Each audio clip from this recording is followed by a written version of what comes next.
la question de notre ami Gabriel. Il est grillé, ça y est. C'est une couverture ou quoi?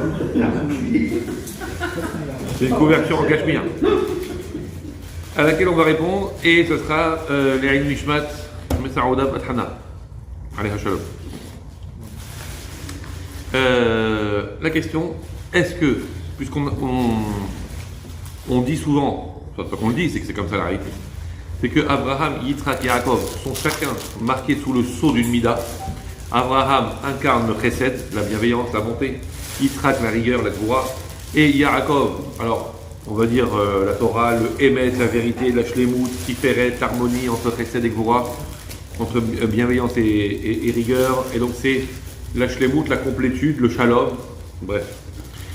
Donc la question de Gabriel, c'est est-ce que ils sont nés comme ça? Ça veut dire, est-ce qu'ils ont eu cette valeur depuis toujours? Ou est-ce que ils l'ont acquise par le mérite? Bonne question. Mais en fait, la question. Il explicite la question, messieurs dames. Attention. Il a fini. Pourquoi je me suis posé cette question? Parce que je me suis dit, avant de s'appeler Abraham, il s'appelait Abraham. Pardon. C'est de là que c'est parti en fait. J'ai dit, est-ce qu'il n'a pas eu la même direction quand il s'est appelé Abraham et quand il lui a rajouté le Hé? Pas mal. Et j'ai dit, mais. Et c'est de là que c'est venu la question, est-ce qu'ils sont nés comme ça? Ou c'est un travail qu'ils ont fait? Ou est-ce que c'est pour nous le fait qu'il y a des gens qui sont chesed, Gvoura, et c'est de là que ma question. J'aurais dû démarrer par la Merkla. Au contraire, avec plaisir. Comme ça au moins c'est clair. Alors, les deux. Et hop, on se mouille pas. Peut-être Mac oui, peut-être Mac non. Les deux. Pourquoi les deux? Parce que c'est sûr que chacun de nous vient au monde avec une nature. Donc, que Abraham est une nature de chesed, ou Yitzhak de gvoura, etc., chacun vient au monde avec une nature. Donc le fait qu'on soit plus enclin à telle ou telle dimension, tel ou tel comportement, ou telle tendance, etc., c'est quelque chose qui est naturel. Donc ça vient, on vient avec. Bon. Après, je reviens là-dessus, mais de base. Donc c'est sûr que on est né avec. Maintenant, la question est de savoir si on vient au monde avec une nature. Alors, il est où le libre arbitre? Donc, il est conditionné pour être comme ci, l'autre il est conditionné pour être comme ça. Dans ce cas-là, on est tous des Playmobil téléguidés, et puis c'est fini l'histoire. Non. Une nature ne détermine pas la conduite d'un individu. Pourquoi? Parce qu'une nature peut toujours être à double tranchant. Toujours. Par exemple, donc Abraham, il vient au monde en étant l'homme du chesed. Le chesed, c'est bien ou mal? C'est bien. C'est bien, chesed. La gentillesse, la bienveillance, le sourire avenant, accueillant, sévère, panim, yafot. C'est marrant. Alors, sachez que le chesed n'est pas que bien. Si le chesed était que bien, Hakadosh Baruch Hu lui-même n'aurait pas incarné pour créer le monde et pour gérer le monde une mida opposée qui s'appelle Gvoura. Ok? Nous on est d'accord que les midotes que nous avons, on en a parlé pour la Sfirat Ormer, etc. Les midotes que nous avons qui sont au nombre de 7 sont toujours des éléments qui s'opposent. Ça veut dire que c'est sur des rangées, sur trois, on va dire 3 groupes, Chesed, Gvoura, Tiferet, enfin 2 groupes pour les midotes, Chesed, Gvoura, Tiferet et Sachar, Yesod, Malchut en bas, bon. Mais ça veut dire qu'on voit qu'il y a toujours 2 opposés et un mitigeur. Okay, donc s'il y a Chesed et Gvoura qui a une nécessité des deux, c'est que Chesed tout seul n'est pas forcément que du bien. Sinon on n'aurait pas besoin de l'équilibrer avec la Gvoura. On avait dit que Gvoura c'était un excès de Chesed. L'histoire du Karcher. Le mec qui donne de l'eau, le mec qui donne de Karcher. Il aime tellement les choses qu'il c'est un excès de Chesed. Très bien. La Gvoura c'est pas antagoniste avec le. C'est pas antagoniste. Mais c'est une orientation. Pardon? L'expression de la Gvoura, tu la vois, c'est pas pareil. C'est ça. Mais c'est une orientation du chesed quand même. Orientation. En fait, Gvura, c'est des règles. D'accord. Donc ça va déboucher sur la Midatadine. Oui. Oui.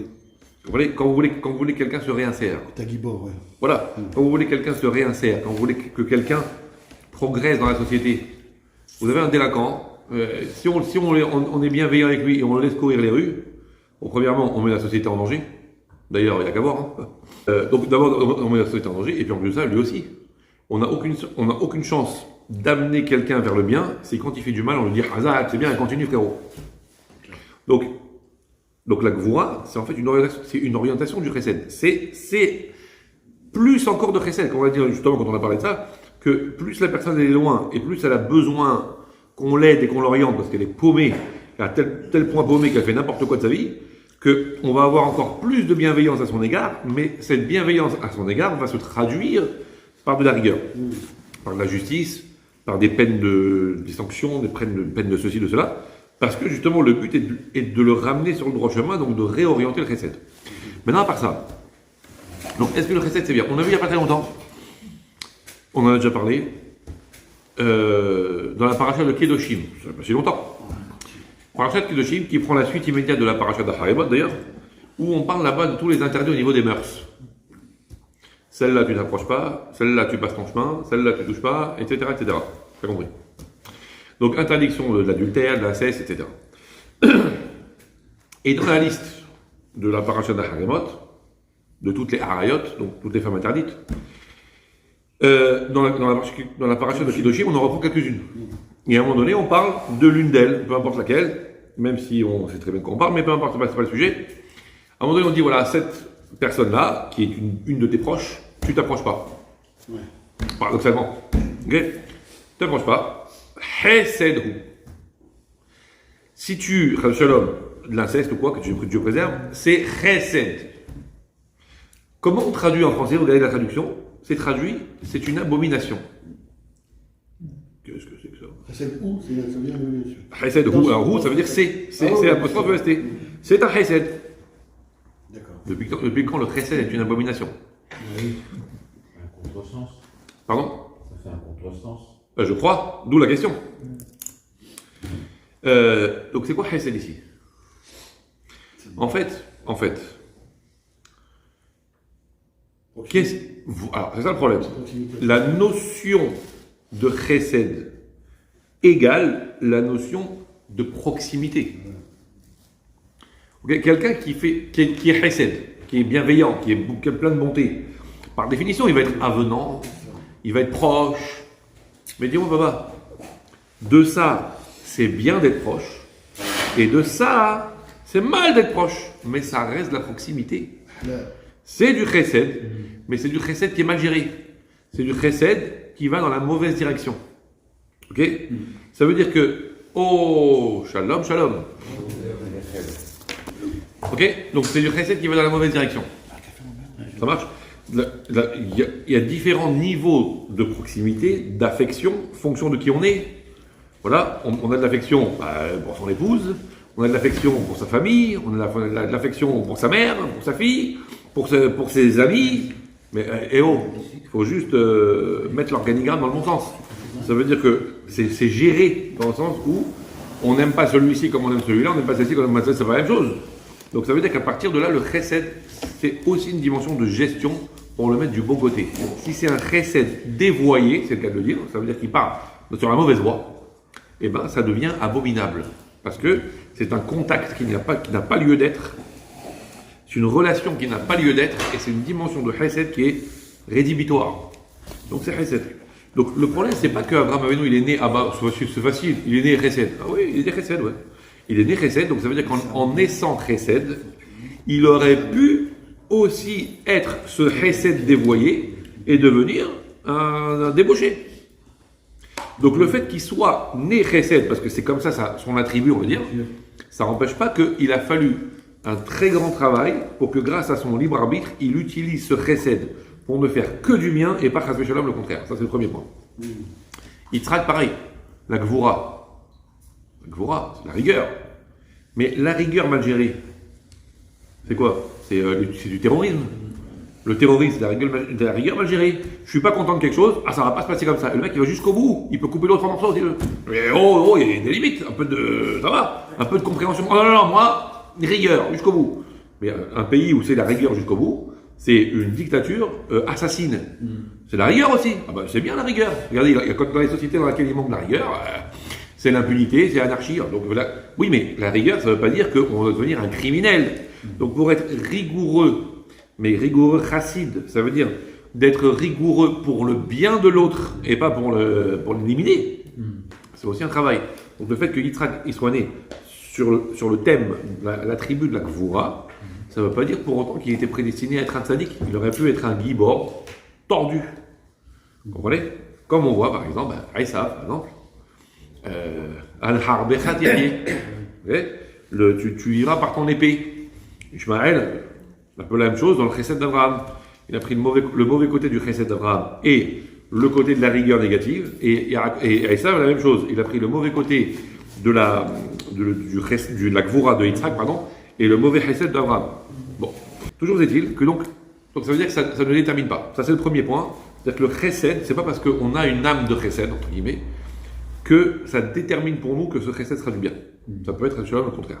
Première chose. Deuxième chose, il y a toujours une épreuve. Il y a toujours une épreuve d'authenticité.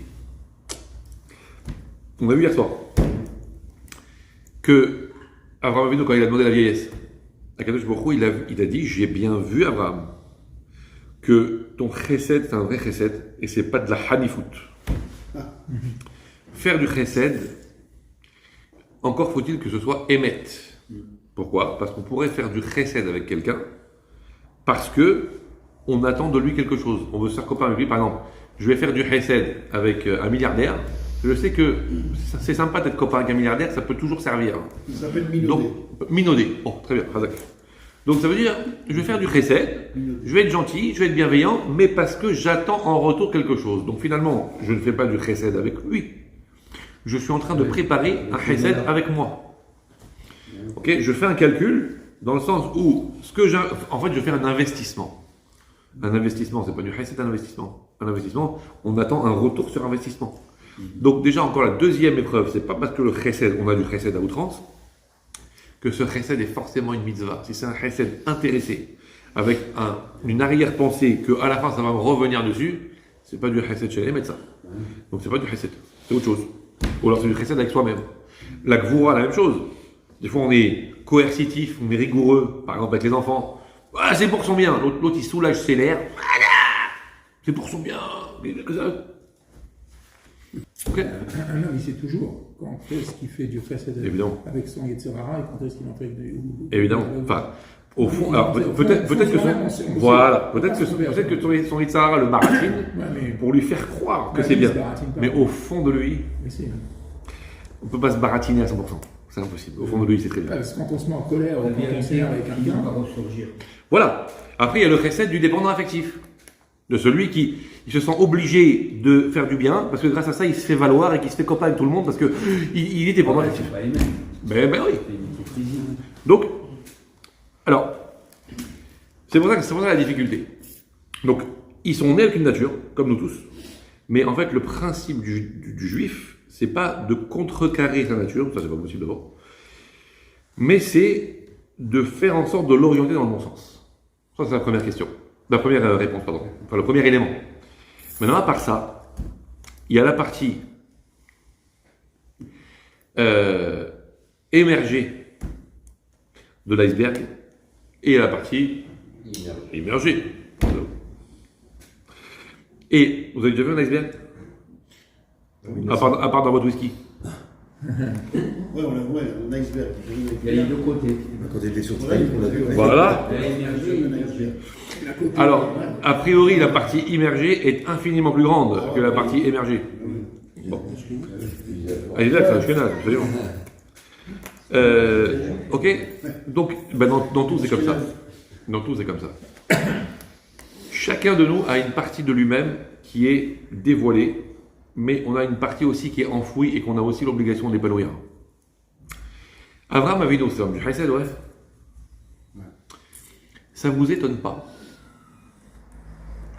que Abraham Avinu, qui était l'homme du chesed absolu, qui n'aurait pas pu faire du mal à une mouche, qui faisait du chesed avec tout le monde, sans distinction de qui il est, qui il va, où il va, rien. À un moment donné, Akadosh Baruch Hu lui demande la chose la plus atroce qu'on puisse attendre de quelqu'un. Et alors, il l'a fait.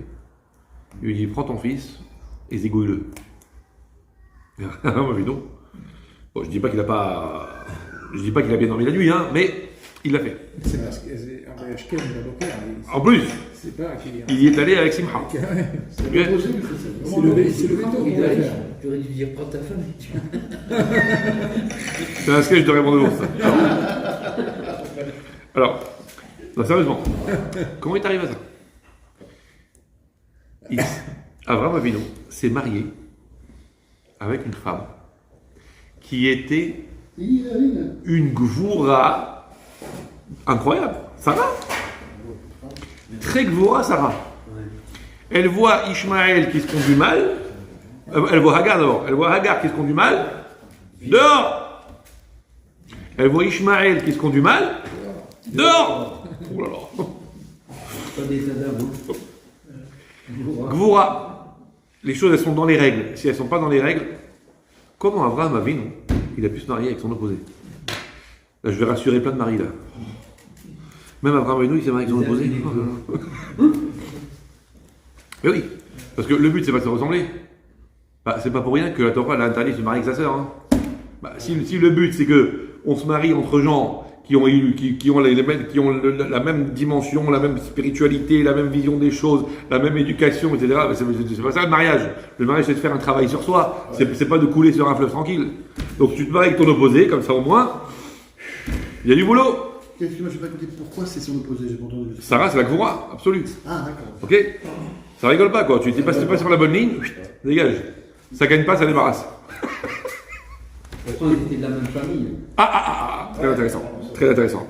Mais c'est l'autre frère. Voilà. Pas même frère. Ouais. Alors,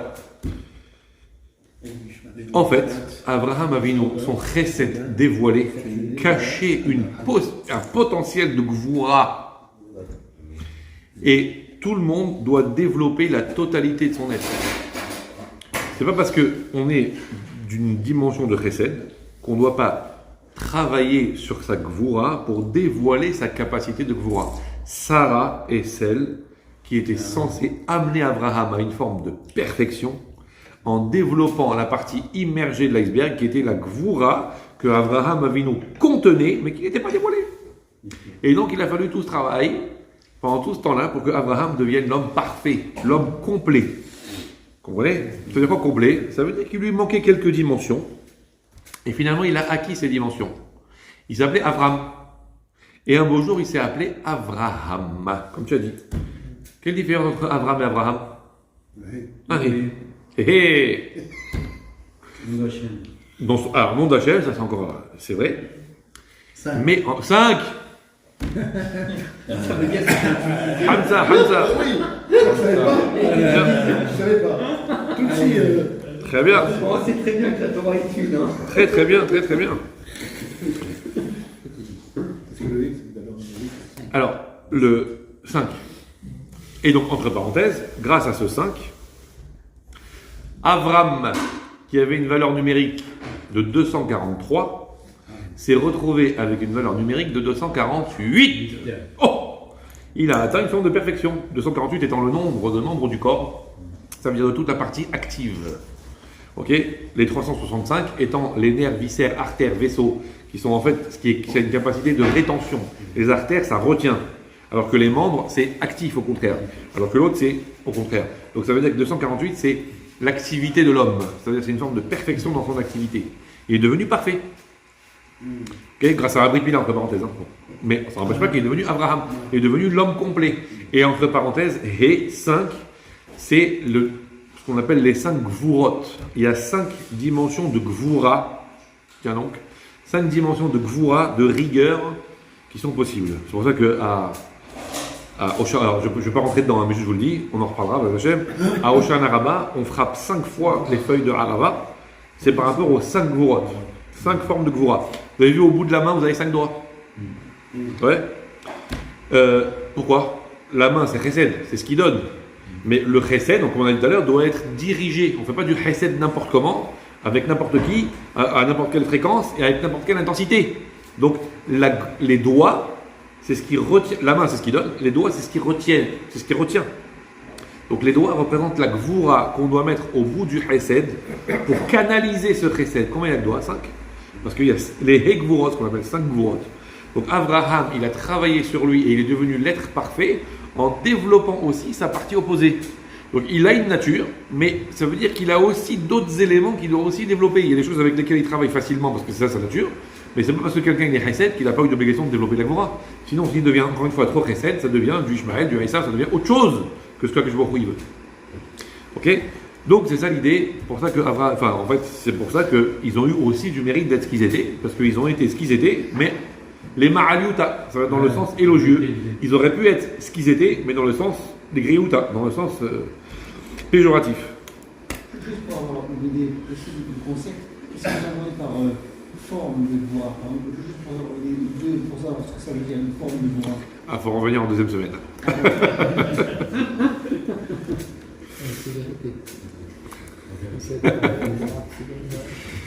5 formes de gvura. Ouais.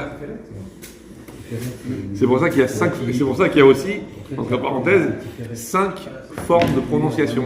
Il y a les lettres gutturales, les labiales, celles du palais, celles des dents, celles de la gorge. Non, gutturale, c'est la gorge.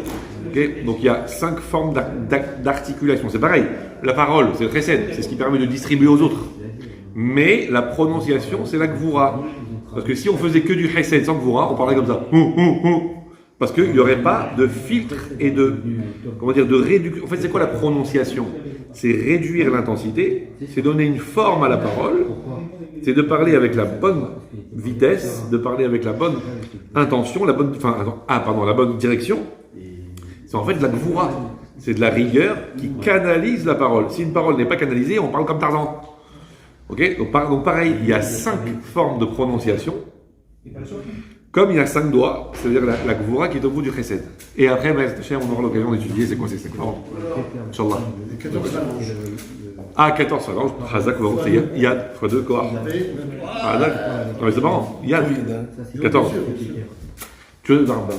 Ce que je veux dire, c'est que le chesed, c'est-à-dire la manière dont on va s'exprimer avec le chesed, et on a l'impression que ça emmène plus de bonnes choses que la gvura. Comme l'a dit par exemple dans le Shem Tov. Oui, c'est 40 dans le Shem Tov. Tu as fait un cours la dernière fois sur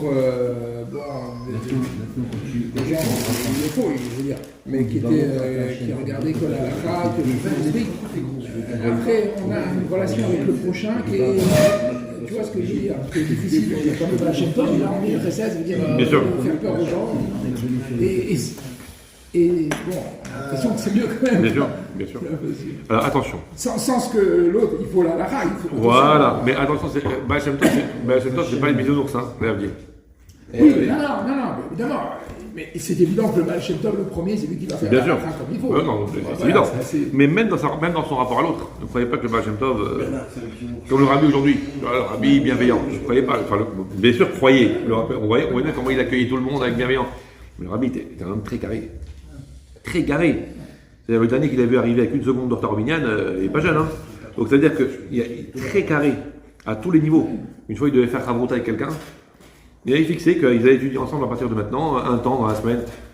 Le premier Chavrota, premier rendez-vous, il est arrivé avec 2 minutes de retard. Le Rabbi lui a dit: je ne peux pas étudier avec toi.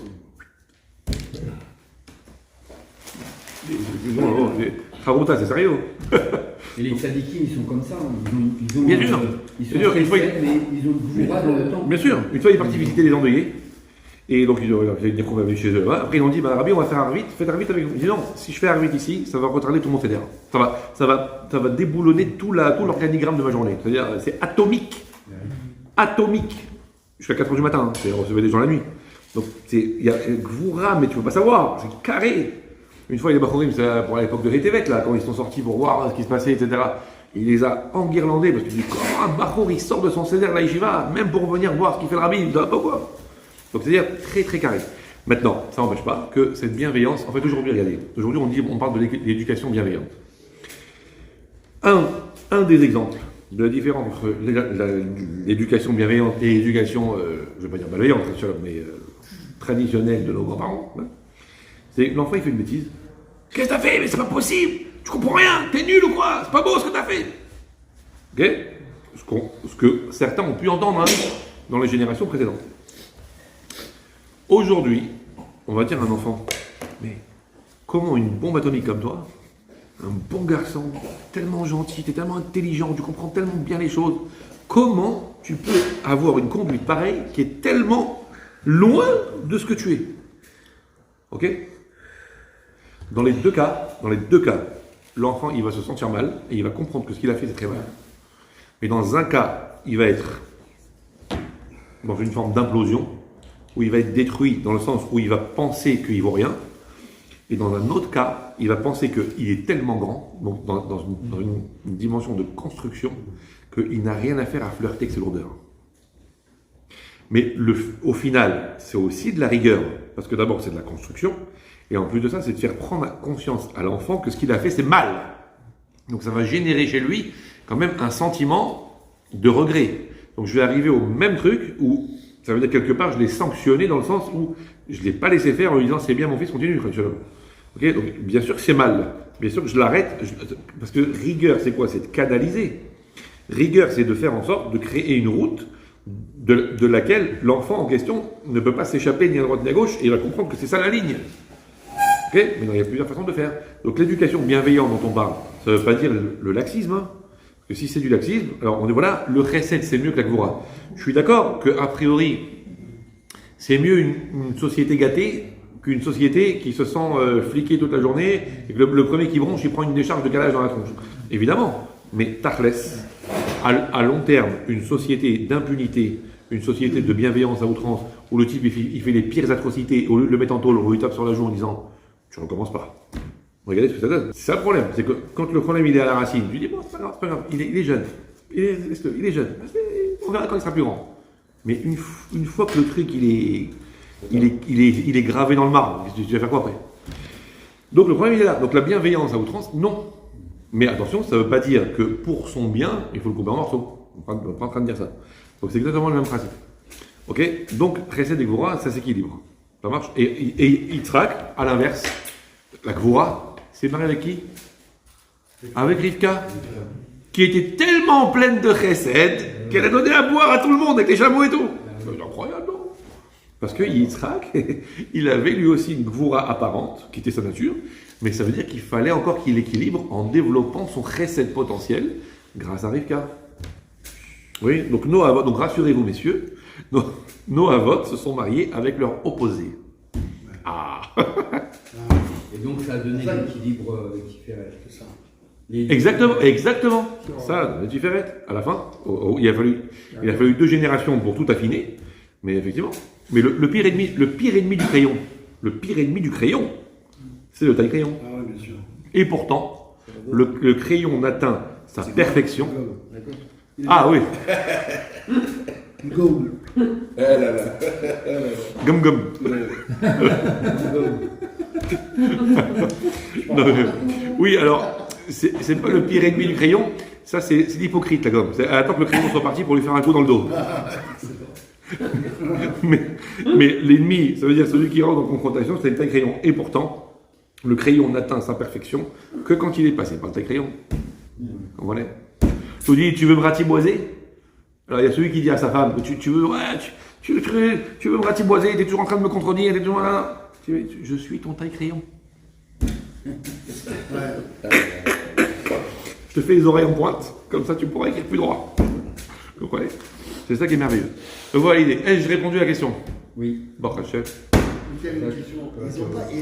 Ils ont dû combattre leurs parents aussi, Abraham et Rivka. Ils sont de 2 milieux hostiles. Un idolâtre et l'autre là-bas et compagnie. Donc il y a une voix là-bas, il y a une manière de dire je me bats contre ça. Il y a de l'énergie.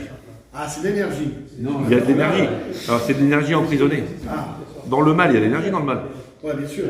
Les formes du mal, Bien sûr. la magie noire, tout ça, Bien sûr, ça existe. bien sûr. Parce que dans le mal, il y a de l'énergie. Mais c'est une énergie tellement puissante que Dieu a dit tu touches pas, parce que si tu rentres là-dedans, tu vas être électrocuté. Maintenant, ce qui est extraordinaire, entre parenthèses. Parce que, excuse-moi, on hérite des midotes des ancêtres. Bien sûr. Mais là, ils héritent de quoi? Idolâtrie, terrar, c'était bon. Et Rivka, c'est pareil. C'est les avos, c'est les pères. Alors, C'est les premiers. parce qu'il y a deux façons de prendre un enseignement. Ah ouais. Bien sûr. Il y a deux. C'est écrit dans Pirkei Avot. Ezeu Hacham, Halomed Mikol Adam. Ok, c'est qui le Hacham, le sage? C'est celui qui apprend de tout homme. Excusez-moi. De tout homme. Excusez-moi. Mais d'abord, ça tombe sous le sens qu'on ne peut pas apprendre de tout le monde. Il y a des gens de qui on. Il faut éviter. Mais une charogne, tu vas apprendre de lui. Deuxièmement, les Hachamim eux-mêmes ils disent qu'il faut sélectionner ses enseignants. Parce que si on a un enseignant qui nous enseigne un savoir, mais que tu vois dans sa façon d'agir que lui-même il n'incarne pas ce savoir, donc il va te faire passer un savoir, mais en même temps il va te faire passer des mauvaises valeurs. Il va te transmettre en même temps sa façon d'être, pas que son savoir. Donc disent les Hachamim, si tu vois que il ressemble à Malach Hashem Tzvakot, que c'est un ange du ciel, bon après toute proportion gardée, okay, c'est un ange du ciel, ça veut dire que c'est quelqu'un qui a pour ultime objectif le service de Dieu, que vraiment c'est quelqu'un de sincère, etc. Alors apprends de lui, sinon jette. Donc on voit que les Hachamim eux-mêmes, ils disent le contraire. Donc c'est quoi Ezeu Hacham? Sinon, jette. C'est quoi Ezeu Hacham Alomen Mikol Adam? Comment on peut comprendre ça? Et là, Mike, on peut aussi apprendre de celui dont on n'apprend pas. Voilà. C'est un peu dur comme gymnastique. On risque de se faire un claquage cérébral là. Alors, on peut aussi apprendre de quelqu'un qu'on n'apprend pas. Ça veut dire qu'on peut s'inspirer de quelqu'un, soit en faisant comme lui, soit au contraire, on voit chez lui l'exemple type de ce qu'il ne faut pas faire. Et on a déjà vu que dans la Torah, il y a les deux portraits. Vous avez Abraham, Avimelech, Abraham, Paro, okay, Yitzhak, Ishmaël, Yaakov, Esav, Yosef, Paro, Moshe, Paro, Moshe, Bilham, Moshe, Korah, etc., etc. Vous voyez à chaque fois, dans toutes les dimensions, il y a l'exemple à suivre et l'exemple à ne pas suivre. Mais tu es obligé d'avoir une étude approfondie des deux. Alors même Mikol Adam, même de celui qu'il ne faut pas imiter, tu dois apprendre de lui justement ce qu'il ne faut pas faire. Mais tu dois apprendre de lui quand même. Ok? L'autre, il a fait une bêtise, il est descendu là où il fallait pas, et il a pris une décharge. De là, tu apprends, faire attention. L'autre, il a brûlé un feu rouge, et il s'est pris un 36 tonnes dans l'autre sens. De là, tu apprends que le code de la route, c'est pas de la rigolade. Donc tu apprends aussi de celui qui conduit mal ce qu'il ne faut pas faire. Mais, ok? Donc c'est pour ça qu'il y a aussi ces exemples-là dans la Torah. Quand tu peux voir un clochard dans la rue, par exemple, il boit et il colle, machin et tout, puis d'un côté, il a quelque chose à acheter, il le jette dans la poubelle. Tu as 30 minutes à prendre de côté, en fait. D'accord. Bien sûr. Et après, on peut apprendre les deux choses. Il y avait une histoire comme ça. C'est ça. Ah. Il y avait un monsieur qui était un peu porté sur la bibine. Ouais. Grave. Et son fils, il n'en pouvait plus. Il ne savait plus quoi faire pour que son père il arrête de boire, il n'en pouvait plus. Et un jour, le fils, il se promène dans la rue et il voit un ivrogne dans la rue, mais tellement chicore qu'il était par terre, défoncé, et les enfants l'embêtaient. Ils prenaient des bâtons, ils tapaient dessus, etc. Et lui, il ne se rendait même pas compte. Il a dit, voilà, ça, mon père, il doit voir ça. Il doit voir l'alcool, jusqu'où ça va et ce que ça fait. Comme ça va l'aider à prendre conscience. Il va chercher son père, et il l'amène, et il voit le clodo défoncé, en train de se faire taper dessus. Et l'autre, il ne bouge pas, tellement défoncé que, à la fin, le père, il voit ça, il s'approche, et il dit, monsieur, dites-moi, quel whisky vous avez bu?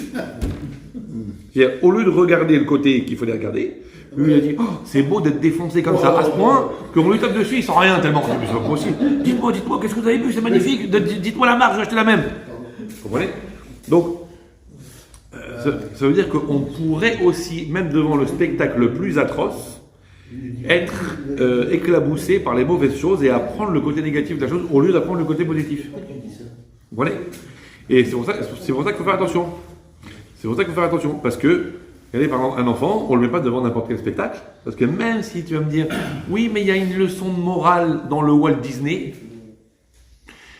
la leçon de morale, si elle existe, elle est emballée dans tellement de que l'enfant il risque plus d'être impacté par le que par la leçon de morale. Donc il faut faire attention. Parce que des fois, apprendre, comme on dit sur Rabbi Meir, par rapport à Aher, de pouvoir prendre le fruit et de jeter l'écorce et savoir faire le tri entre ce qu'il faut manger et ce qu'il ne faut pas manger, ça demande un certain âge, ça demande une certaine maturité et ça demande un peu d'expérience aussi. Donc on ne peut pas livrer n'importe qui devant n'importe quoi. Ça marche? Parce que tout est soumis à libre arbitre et tu peux toujours, même un Dvar Torah, quelqu'un peut le comprendre exactement à l'envers pour justifier ses mauvaises actions. Ouais, vous devez faire attention à ça. Ah, tu peux tout retourner. Absolument. Tu fais tout, Absolument. Concernant l'alcool, dans la Fralkin à Valachamon, il disait la vodka elle est faite avec des pommes de terre. Oui, mais bon, la vodka fait ça. Mange des pommes de terre, comme ça tu ne seras pas sûr. Excellent. Mais comme dirait l'autre, hein, l'alcool tue mais l'obus éclate. Bon. Ok mes amis, pour les mitzvot, Dieu vous bénisse. Bonne journée, santé.